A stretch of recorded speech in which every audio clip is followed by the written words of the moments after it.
ನಮಸ್ಕಾರ ಎಲ್ಲರಿಗೂ ಹೇಗಿದ್ದೀರಾ ಎಲ್ಲರೂ ಚೆನ್ನಾಗಿದ್ದೀರಾ ಅಂತ ಅನ್ಕೋತೀನಿ ಎಲ್ಲ ನನ್ನ ಪ್ರೀತಿಯ ಶ್ರೀ ಗುರು ರಾಘವೇಂದ್ರ ಸ್ವಾಮೀಜಿಗಳ ಭಕ್ತಾದಿಗಳ ಕುಟುಂಬಕ್ಕೆ ಮಹಿ ಮೋಟಿವೇಶನ್ ಯೂಟ್ಯೂಬ್ ಚಾನಲ್ಗೆ ನಿಮ್ಮೆಲ್ಲರಿಗೂ ಕೂಡ ಪ್ರೀತಿಯಿಂದ ಸ್ವಾಗತ ಗುರುರಾಯರ ಆಶೀರ್ವಾದ ಅನುಗ್ರಹ ಸದಾಕಾಲ ನಿಮ್ಮೊಂದಿಗಿರಲಿ ಸದಾಕಾಲ ಎಲ್ಲರನ್ನೂ ಕೂಡ ರಾಯರು ಜೊತೆಗಿದ್ದು ನೆರಳಾಗಿ ಕಾಪಾಡಲಿ ರಾಯರ ಆಶೀರ್ವಾದದಿಂದ ಯಾವ ಕೆಟ್ಟ ಕಣ್ಣು ಕೂಡ ನಿಮ್ಮ ಮೇಲೆ ನಿಮ್ಮ ಕುಟುಂಬದ ಮೇಲೆ ಬೀಳದಂಗಿರಲಿ ಪ್ರತಿ ಹಂತದಲ್ಲೂ ಪ್ರತಿ ಹೆಜ್ಜೆಲೂ ನೀವು ಹಾಕುವಂಥ ಒಳ್ಳೆ ಕೆಲಸದಲ್ಲೂ ಪ್ರತಿಯೊಂದು ಒಳ್ಳೆ ಕೆಲಸದಲ್ಲೂ ಕೂಡ ರಾಯರು ಗೆಲುವಿನ ಸಾರಥಿಯಾಗಿ ಜೊತೆಗೆ ನಿಂತು ಕಾಪಾಡಲಿ ನಮ್ಮೆಲ್ಲರ ದಾರಿ ದೀಪನೇ ಗುರುರಾಯರು ಶ್ರೀ ಗುರು ರಾಘವೇಂದ್ರ ಸ್ವಾಮೀಜಿಗಳು ನಮ್ಮೊಂದಿಗೆ ಸದಾಕಾಲ ಇದ್ದು ಎಲ್ಲರಿಗೂ ಒಳ್ಳೇದು ಮಾಡಲಿ ಅಂತಲೇ ಕೇಳ್ಕೊಳ್ತಾ ಸ್ನೇಹಿತರೆ ಈ ಒಂದು ವಿಡಿಯೋದಲ್ಲಿ ಷಟ್ತಿಲ ಏಕಾದಶಿಯ ಬಗ್ಗೆ ತಿಳ್ಕೊಳ್ಳೋಣ.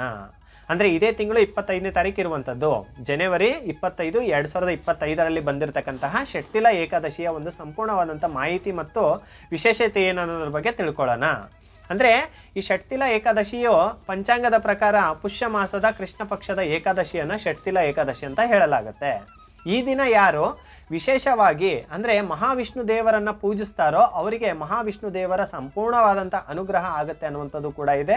ಜೊತೆಗೆ ಈ ದಿನ ಯಾರು ಎಳ್ಳು ದಾನವನ್ನು ಮಾಡುವಂಥದ್ದು ಅಥವಾ ಹೊಟ್ಟೆ ಹಸ್ಕೊಂಡಿದ್ದವರಿಗೆ ಒಂದು ಊಟವನ್ನು ಕೊಡಿಸುವಂಥದ್ದನ್ನ ಮಾಡ್ತಾರೋ ಅವರಿಗೆ ಒಂದು ಮಹಾವಿಷ್ಣು ದೇವರ ವಿಶೇಷವಾದಂಥ ಅನುಗ್ರಹ ಕೂಡ ಆಗುತ್ತೆ. ಅಂತಹ ವ್ಯಕ್ತಿ ಜೀವನದಲ್ಲಿ ತಾನು ಮಾಡಿದಂಥ ಎಲ್ಲ ಪಾಪಕರ್ಮಗಳಿಂದ ಕೂಡ ಮುಕ್ತಿ ಹೊಂದುತ್ತಾರೆ ಅನ್ನುವಂಥ ಒಂದು ನಂಬಿಕೆ ಕೂಡ ಇದೆ. ಅಂದರೆ ಇವಾಗ ನಾವೇನೋ ಕಷ್ಟದಲ್ಲಿದ್ದೀವಿ, ನಾವೇನೋ ತೊಂದರೆಯಲ್ಲಿದ್ದೀವಿ ಅಥವಾ ನಮ್ಗೆ ಯಾವುದೋ ಒಂದು ತೊಂದರೆ ಬರ್ತಾ ಇದೆ ಅಂದರೂ ಕೂಡ ಈ ಒಂದು ಸೇವೆನ ಮಹಾವಿಷ್ಣು ದೇವರನ್ನು ಪೂಜಿಸೋದ್ರಿಂದ ಈ ಷಟ್ತಿಲ ಏಕಾದಶಿಯ ದಿನ ಮಹಾವಿಷ್ಣು ದೇವರನ್ನು ಪೂಜಿಸೋದ್ರಿಂದ ನಮ್ಮ ಜೀವನದಲ್ಲಿ ಬಂದಿರತಕ್ಕಂಥದ್ದಲ್ಲ ಬರುವಂಥ ಕಷ್ಟಗಳು ಕೂಡ ಬಂದಿರತಕ್ಕಂಥದ್ದು ಕೂಡ ಹೌದು, ಬರುವಂಥ ಕಷ್ಟಗಳನ್ನು ಕೂಡ ಮಹಾವಿಷ್ಣು ದೇವರಿಂದ ನಾವು ಅದರಿಂದ ಕೂಡ ಮುಕ್ತಿ ಹೊಂದ್ಬೋದು, ಬರದೇ ಇರಂಗೆ ಕಾಪಾಡ್ತಾರೆ ಅನ್ನುವಂಥ ನಂಬಿಕೆ ಕೂಡ ಇದೆ.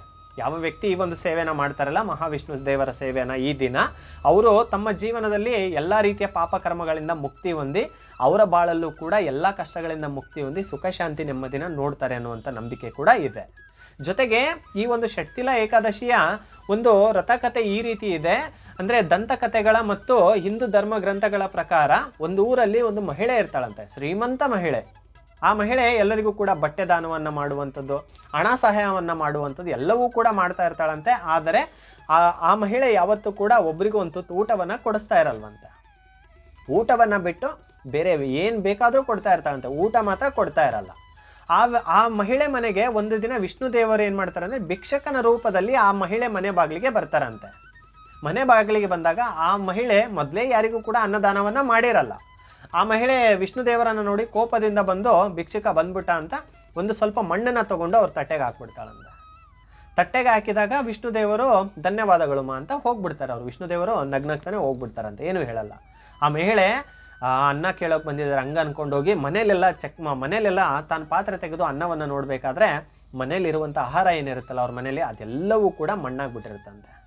ಆ ಮಹಿಳೆಗೆ ಯಾಕೆ ಈ ಥರ ಆಗ್ಬಿಡ್ತು, ಆ ವ್ಯಕ್ತಿಗೆ ನಾನು ಮಣ್ಣನ್ನು ಕೊಟ್ಟೆ, ಮನೇಲಿ ಬಂದು ನೋಡಿದ್ರೆ ನಾನು ಮಾಡಿಟ್ಟಂಥ ಅಡುಗೆ ಎಲ್ಲವೂ ಕೂಡ ಮಣ್ಣಾಗ್ಬಿಟ್ಟಿದೆಯಲ್ಲ, ಯಾಕೆ ಈ ಥರ ಆಯಿತು ಅಂತ ಹೋಗ್ಲಿ ಬಿಡು ಅಂತ ಹೊರಗಡೆ ಅಂಗಡಿಗೆ ಹೋಗಿ ಊಟ ಮಾಡೋಣ ಅಂತ ಹೊಟ್ಟೆ ಹಸ್ಬಿಟ್ಟಿರುತ್ತೆ. ಹೊರಗಡೆ ಅಂಗಡಿಗೆ ಹೋಗಿ ಊಟ ಮಾಡೋಣ ಅಂತ ಹೋಗಿ ಅಂಗಡೀಲಿ ಏನಾದರೂ ತೊಗೊಂಡಾಗ ಅವ್ರ ಕೈಯಿಂದ ಕೊಡೋರಿಗೂ ಅದು ಅನ್ನ ಆಗಿದ್ರೂ ಕೂಡ ಈ ಮಹಿಳೆಯ ಕೈಗೆ ಸೇರಿದಾಗ ಅದು ಮಣ್ಣಾಗ್ಬಿಟ್ಟಿರುತ್ತಂತೆ.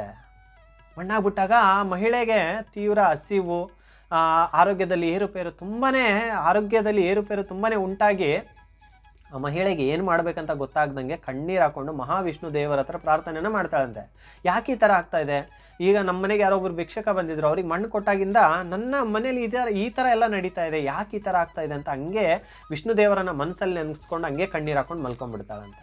ಮಲ್ಕೊಂಡಾಗ ಅವಳಿಗೆ ಕನಸಲ್ಲಿ ಮಹಾವಿಷ್ಣು ದೇವರು ಪ್ರತ್ಯಕ್ಷ ಆಗ್ತಾರಂತೆ. ಪ್ರತ್ಯಕ್ಷ ಆಗಿ ಎಲ್ಲವನ್ನೂ ಕೂಡ ಸೂಚನೆ ಕೊಡ್ತಾರಂತೆ.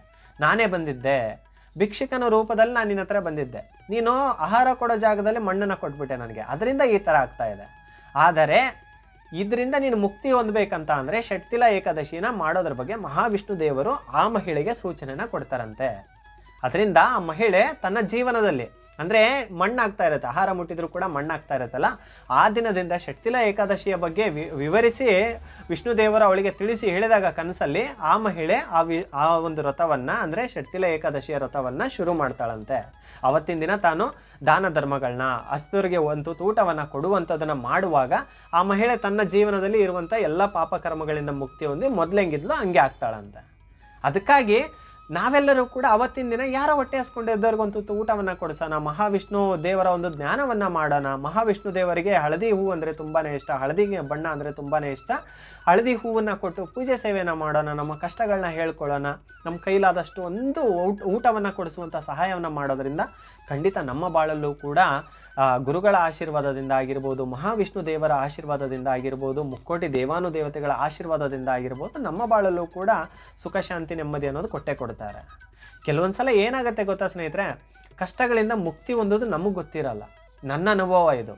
ಇವತ್ತು ಕಷ್ಟಗಳು ಇಷ್ಟೊಂದು ಗಟ್ಟಿಯಾಗಿ ಹಿಡಿದಿದೆ ಅಂತ ಅಂದರೆ ಇದರಿಂದ ಬಿಡಿಸ್ಕೊಳ್ಳೋದು ನಮ್ಗೆ ಗೊತ್ತಿರಲ್ಲ, ಆದರೆ ದೇವರಿಗೆ ಗೊತ್ತಿರುತ್ತೆ. ಒಂದು ಕೂದಲೆಳೆಯಷ್ಟು ಒಂದು ದಾರಿ ಇರುತ್ತೆ, ಅದರಿಂದ ಈಚೆಗೆ ಬರೋಕ್ಕೆ ನಾವು ಹೆಂಗೆ ಅಂತ ದಾರಿ ಇರುತ್ತೆ. ಆವಾಗ ನಾವೇನು ಮಾಡ್ತೀವಿ ಅಂದರೆ ನಾವು ಕಣ್ಣೀರು ಹಾಕೋದಾಗಿರ್ಬೋದು, ನಮ್ಮ ಪಾಲಿಗೆ ಯಾವ ದೇವರಿಲ್ಲ ಅಂತ ಆಗಿರ್ಬೋದು, ಸೋತೋದೆ ಅಂತ ಆಗಿರ್ಬೋದು, ತುಂಬಾ ಕುಗ್ಗೋಗ್ತೀವಿ. ತಪ್ಪು ಅಲ್ಲ, ಆ ಕಷ್ಟಗಳು ಆ ರೀತಿ ಮಾಡಿಸುತ್ತೆ, ಮನುಷ್ಯನನ್ನು ಕುಗ್ಗಿಸುತ್ತೆ. ಆದರೆ ಯಾವ ಕ್ಷಣದಲ್ಲಿ ಮನುಷ್ಯನಿಗೆ ಒಳ್ಳೆಯ ಸಮಯ ಬರುತ್ತೆ ಅಂತ ಯಾರೂ ಸಹ ಹೇಳೋಕ್ಕೆ ಸಾಧ್ಯ ಇಲ್ಲ, ಆದರೆ ಅದು ದೇವರಿಗೆ ಗೊತ್ತಿರುತ್ತೆ. ಯಾಕೆ ಈ ಮಾತನ್ನ ನಿಮ್ಗೆ ಹೇಳಿದೆ ಅಂತ ಅಂದರೆ, ಇವತ್ತು ಎಷ್ಟೋ ಜನ ನಾವು ಕಷ್ಟಗಳಿಂದ ಮುಕ್ತಿ ಹೊಂದಕ್ಕಾಗಲ್ಲ ಅಂತ ತುಂಬಾ ಕುಗ್ಗೋಗ್ತಾ ಇದ್ದೀರಲ್ಲ, ಕುಗ್ಬೇಡಿ.